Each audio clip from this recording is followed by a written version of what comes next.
ছাত্র পড়ানোয় অবনী স্যারের খ্যাতি ছিল খুব।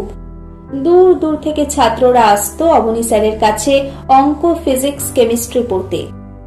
উজ্জ্বল গৌরবর্ণ, দীর্ঘ নাসা, পৌরাণিক যুগের ব্রাহ্মণের মতো দৈব চেহারা ছিল অবনী স্যারের। পরনে একটা ধুতি আর খালি গায়ে একটা চাদর কিংবা একটা যেমন তেমন বিছানার চাদর, গলায় ধপধপে পইতে। ভারী সুন্দর ছিলেন অবনী স্যার।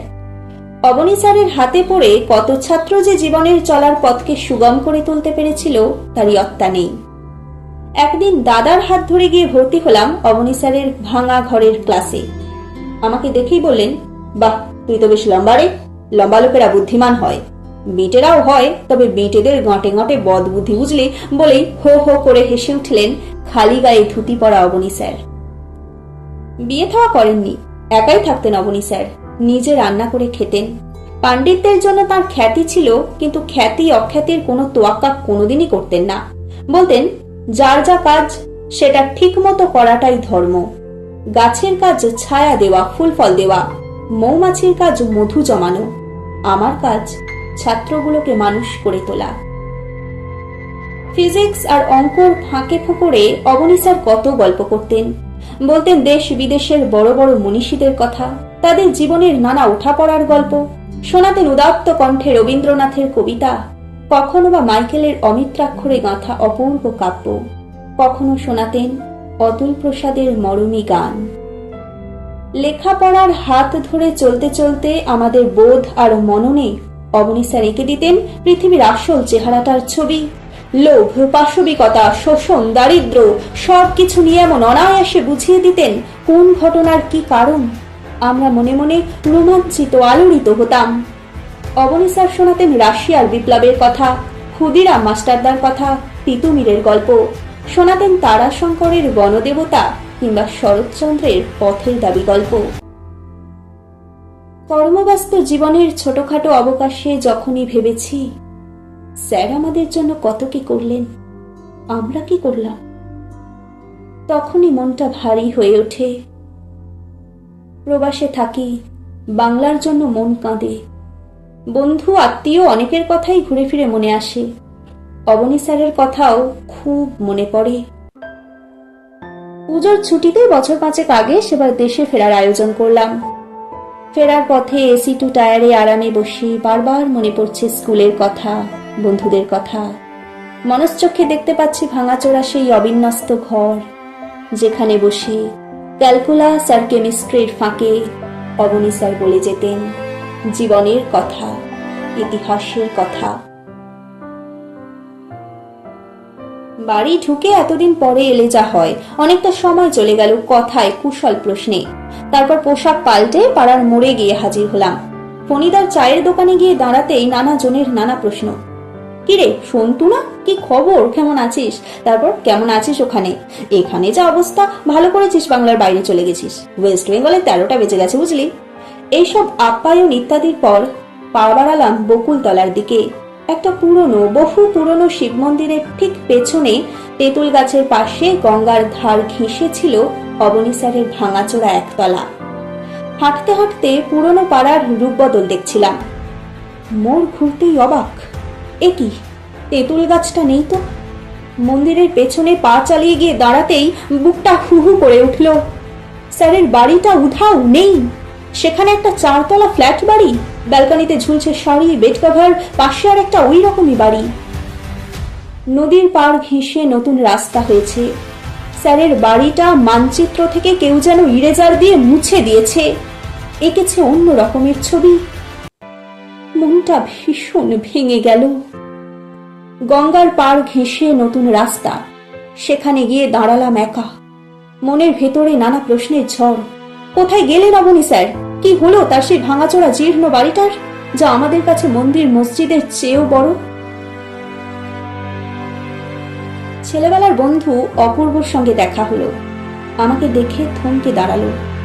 সন্তু না, কিরে কি খবর, কতদিন পর দেখলাম তোকে, কেমন আছিস? চেহারাটা অনেক বদলে গেছে তোর। এ কথা সে কথার ফাঁকে অপূর্বর কাছে জানতে চাইলাম স্যারের কথা। ও পড়তো অবনী স্যারের কাছে। দীর্ঘশ্বাস ফেলে হাতের বাজার করা ব্যাগটা মাটিতে নামিয়ে অপূর্ব বলল, সে অনেক গল্প, লম্বা কাহিনী। সন্তু, তুই প্রায় বছর বিশেক বাইরে চলে গেছিস। এদেশের হাল হকিকত এই 2 শতকে কত যে বদলে গেছে, হয়তো কিছুই খোঁজ রাখিস না। বাইরের চেহারাতেই নয়, মনে মনেও পাল্টে গেছে এই মফস্বলের ছোট্ট শহর। শুধু এটাই নয়, পাল্টে গেছে, পাল্টে যাচ্ছে গোটা বাংলাটাই।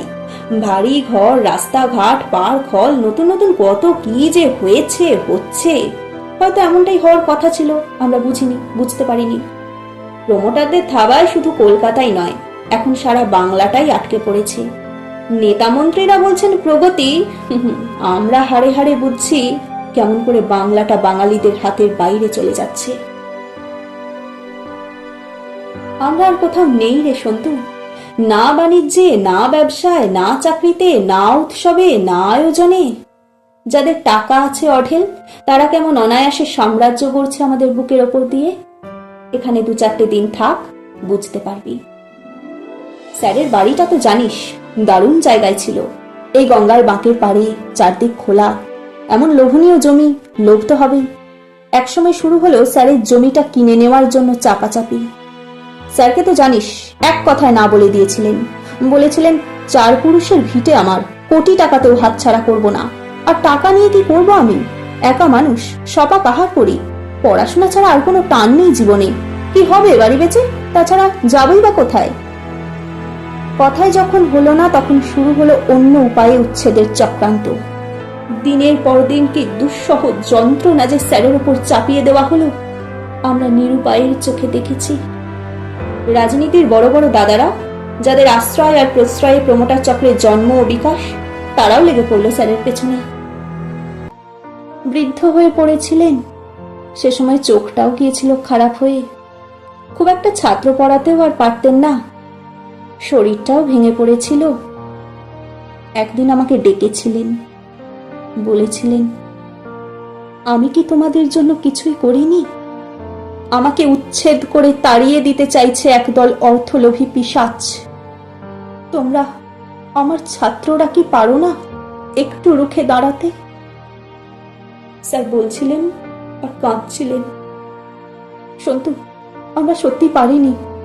ছাপোষা কেরানি সাধারণ মানুষ আমরা। এই বিরাট পাপ চক্রের বিরুদ্ধে কিছু প্রতিরোধ করা আমাদের সাহসে কুলোয়নি। তাছাড়া তোর কাছে স্বীকার করতে বাধা নেই সন্তু, আমরাও আসলে যে যার নিজের নিজের জীবনযাপনের সমস্যা নিয়ে এত জেরবার হয়ে থেকেছি। চারপাশের ছাঁটাই, লে অফ, লক আউট, ভিআরএস, জিনিসপত্রের আকাশ ছোঁয়া দাম, অসুস্থতায়, বিপন্নতায়, দিশেহারা, হেল্পলেস। আমরাও স্যারের ব্যাপারটায় ঢুকতে চাইনি। স্যারকে তো জানিস, জীবনে চাকরি করেননি অন্যের হুকুম শুনতে হবে বলে। কারো কাছে মাথা নত করার মতো মানুষ তিনি ছিলেন না।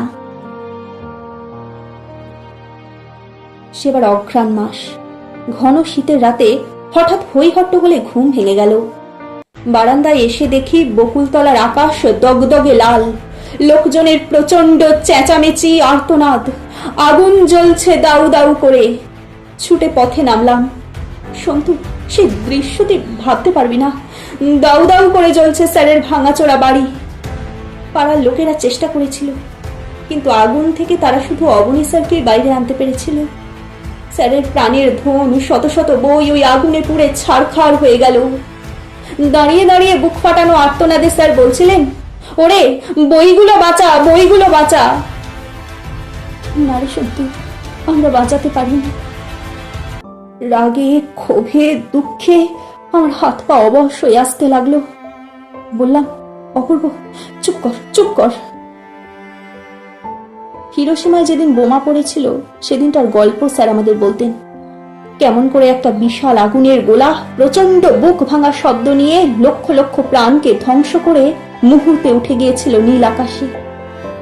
স্যার বলতেন, আর দেখতাম ক্ষোভে কষ্টে স্যারের চোখ ছলছল করে উঠত। ভাবতেও পারছি না, নিজের চোখের সামনে এক হিরোশিমা তিনি কি করে দেখলেন, কি করে সহ্য করলেন। চোখ জলে ভরে এলো আমার। অপূর্ব বলল, সন্তু, স্যার এখনো বেঁচে আছেন, মারা যাননি। যাবি স্যারের কাছে? আমি কেঁদে ফেললাম, না, পারবো না।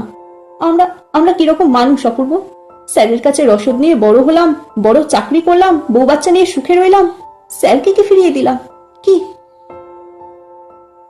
চল সন্তু, দেশে যখন এসেছিস স্যারের সামনে গিয়ে একবার দাঁড়াই। সন্ধেবেলায় স্কুলে গেলাম। ছেলেবেলার স্কুল, এখন অনেক বড় হয়েছে। দারোয়ানের ঘরের পেছনে আর একটা টালির ঘর, যেখানে আগে থাকতো ঘুঁটে কয়লা।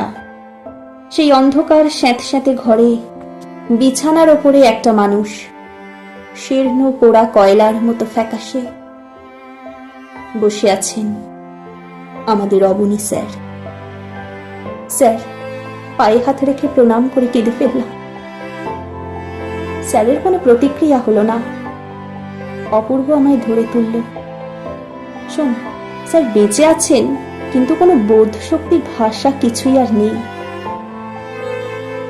বুক আমার ভেঙে যাচ্ছে, সমস্ত চেতনা জুড়ে কান্না নামছে। নিজের ওপর ধিৎকারে, গ্লানিতে, রাগে, বিরক্তিতে চুরমার হয়ে যাচ্ছে হৃদয়। স্কুলে দারোয়ান রাম সিং স্যারকে এনে রেখেছিল, জায়গা দিয়েছিল। আমায় চিনতে পেরে বলল, দাদা, দুঃখ করো না, যার যা কপাল। চুপ করে যাওয়ার আগে বলতেন, যার যা কাজ সেটা ঠিক করে করাটাই ধর্ম। আমার কাজ ছাত্র গড়ে তোলা, সেটাই করি, আমি ধর্ম পালন করি। এই যে দাদা, তুমি এত দূর থেকে স্যারকে দেখতে এলে, এও তোমার ধর্ম। মন খারাপ করো না। স্যার বসে আছেন, শূন্য দৃষ্টি।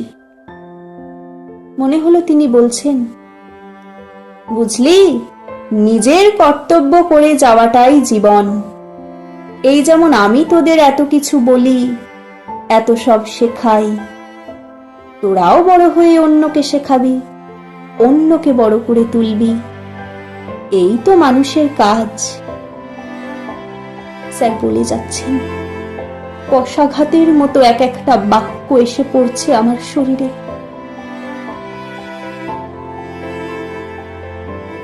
স্যারের গাওয়া গান মনে পড়ছে,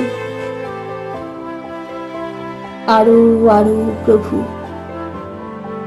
আরো আরো, এমনি করেই আমায় মারো, আরো আরো প্রভু, আরো আরো।